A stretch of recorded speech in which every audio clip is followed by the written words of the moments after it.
Hello to everyone at SASH and everyone else that's in attendance today. I'm honored and excited to be able to share my story with you and some insights I've gained over the last few years. And I'm sorry that I couldn't make it to be with you in person today. I'm hoping that this video can suffice. My name is Gabe Deem and I run a free online recovery forum called rebootnation.org. It's a place for porn addicts and people recovering from porn-induced sexual dysfunctions, and it's also a safe place for their partners. Now, the reason I started my website and the reason I'm speaking with you today is because when I was going through recovery myself as an addict and someone with a sexual dysfunction, I realized that my story didn't fit the classic narrative that was presented in mainstream media and a lot of the work done by the sexual addiction recovery community.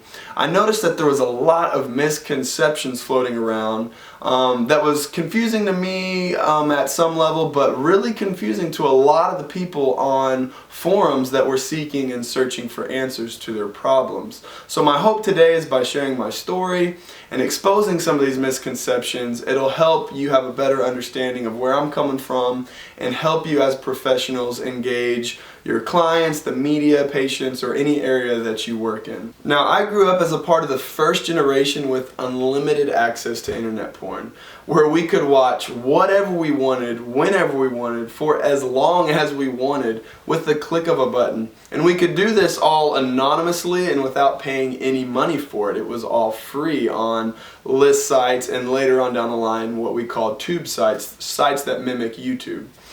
Now, I should point out some very important things. I was raised in a very supportive environment. I had no history of addiction in my family, no childhood abuse or trauma, and the same is true for a lot of my friends. We used porn through our adolescence because we had easy access to something we thought was very pleasurable, and in many cases were told it would be sex positive and enhance our real life sexual relationships. Unfortunately, it took me a decade of porn use all through my adolescence to realize that was horrible advice. I started looking at Playboy magazine pictures when I was 8 years old. I was watching softcore porn by the age of 10 on cable television, and by age 12 I was viewing high-speed internet porn on a daily basis.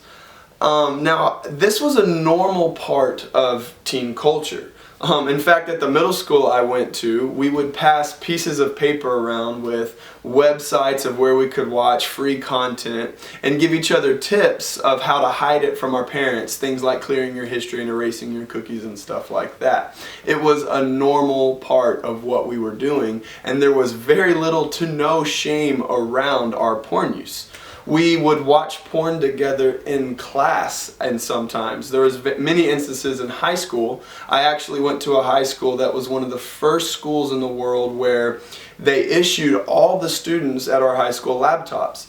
One of the first things we did was figure out how to play video games. The second thing we did was figure out how we could get around the blocks and watch porn. So you had this scenario where my friends and I would watch porn together in class on a lot of occasions. So there was no shame around our pursuit of porn, and we were completely oblivious to any negative effects that could happen. Now, my porn use definitely affected the way I viewed and saw my partners growing up. I became sexually active at the age of 14.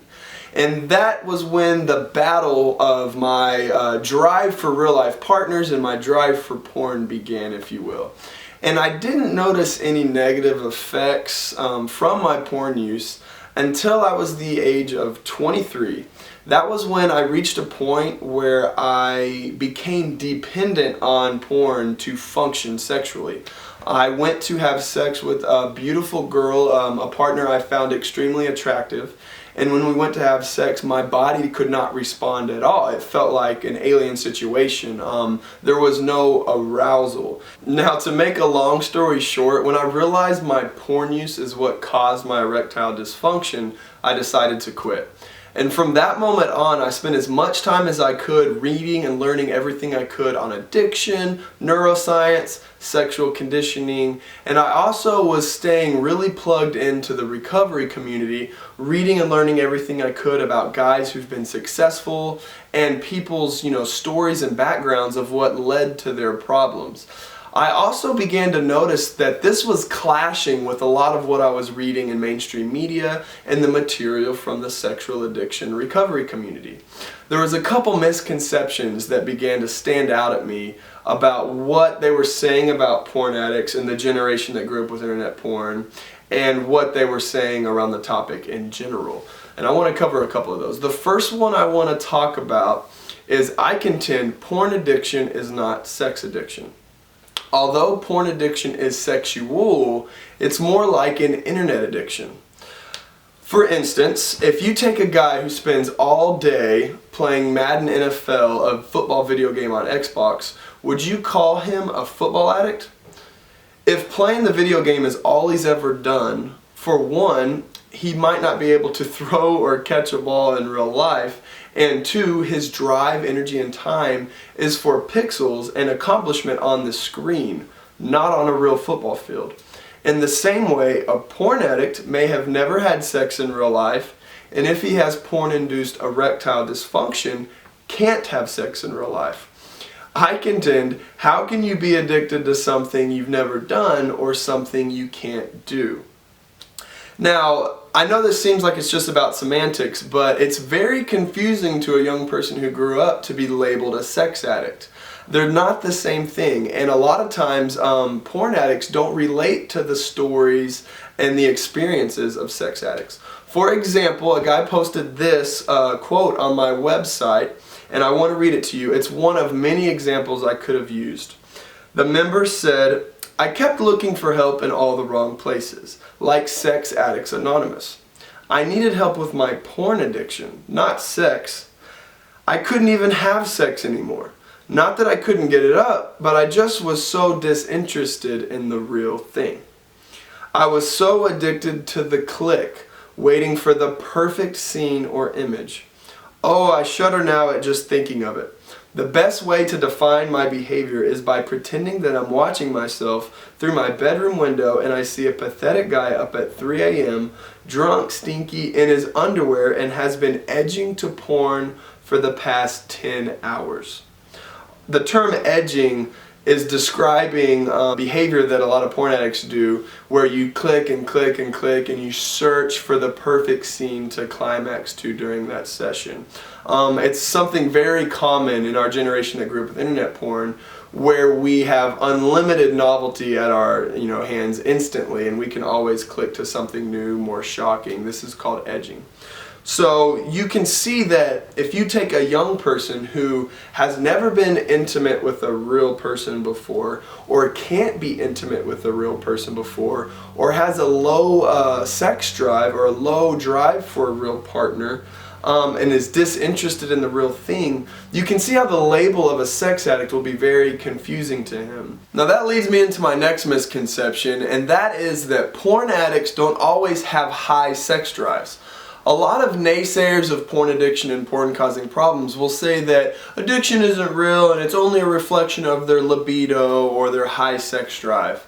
Now, as I've already discussed, a lot of porn addicts can't have sex and have a low drive to have sex with a real partner, and they feel little to no libido often at times, but they have strong cravings and a dependency on porn.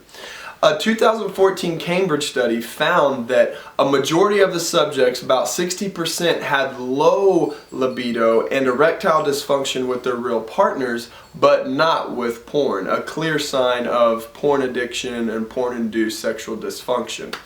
Also, just this past month, an Italian study came out showing the opposite of this libido claim. It found that 16% of high school students who viewed porn more than once a week had abnormally low sexual desire, but 0% of those who do not watch porn had the same problem of low sexual desire. More porn use, lower desire. Obviously, people who feel addicted to internet porn do not simply have high sex drives. The study looked at several sexual dysfunctions and found the total number of abnormalities was 14% among moderate porn consumers, which rose to 25.1% among regular consumers. Now the last misconception I want to cover is what I call the symptom misconception. You'll frequently hear it said that all porn addicts and people with porn-induced sexual dysfunctions have underlying or pre-existing mental health issues that drove them to use porn and become addicted to it. This isn't always true in this generation that grew up with unlimited access to supernormal stimulus like internet porn, something we naturally find arousing, yet we lacked education on its potential negative effects. So what you had happen is tons of young people over-consuming this stimulus, which in turn led to addiction-related brain changes. For myself, for example, I didn't have any trauma as a kid, no abuse, I had a loving environment, but I had unlimited access to porn. And I chronically overconsumed it all through my adolescence up into early adulthood. And when I unplugged from porn, I found it very difficult, went through withdrawal. It is very difficult to stop using a stimulus that you've used your whole life. So what I found in my years of looking at the recovery forums and myself is that we didn't turn to porn because of something lacking in our life. We didn't turn to porn because of abuse or inability to connect with others. We turned to porn because we were pursuing pleasure and lacked education on its negative effects. So you'll commonly hear this reinforced in the media, and some of us have unfortunately reinforced it as well. For example, well-meaning sexual addiction therapist Rob Weiss recently said this in a HuffPost blog this last year. He said, for the most part, boys who struggle with porn use and the resultant intimacy issues that inevitably follow after watching porn are kids who were destined to struggle anyway, one way or another, with or without internet assistance. He literally just implied that most boys who are porn addicts or have a porn-induced sexual dysfunction would be porn addicts or have a porn-induced sexual dysfunction if they didn't have access to porn. Let's use the example of junk food to explain why this is illogical. That's like saying, for the most part, 80% of Americans were destined to be overweight and 40% of Americans were destined to be obese and struggle with the health issues that inevitably follow, with or without junk food assistance. You can see that it's clear that without easy access to a supernormal stimulus and overconsumption of it, it wouldn't lead to problems for such high percentages of people. The majority of my friends were considered normal dudes. I know them very closely, and none of us had trauma and abuse as kids that led us to porn, yet the majority of us all experienced negative effects or were addicted to porn. We pursued porn because we found it very pleasurable and fun to use during our adolescence when our brains were more vulnerable to addiction, and we lacked the information about how it could harm us. So our chronic consumption led to sensitization, wiring our brains for porn, desensitization, numbing our brains to everything else, and hyperfrontality, weaker executive control in the prefrontal cortex.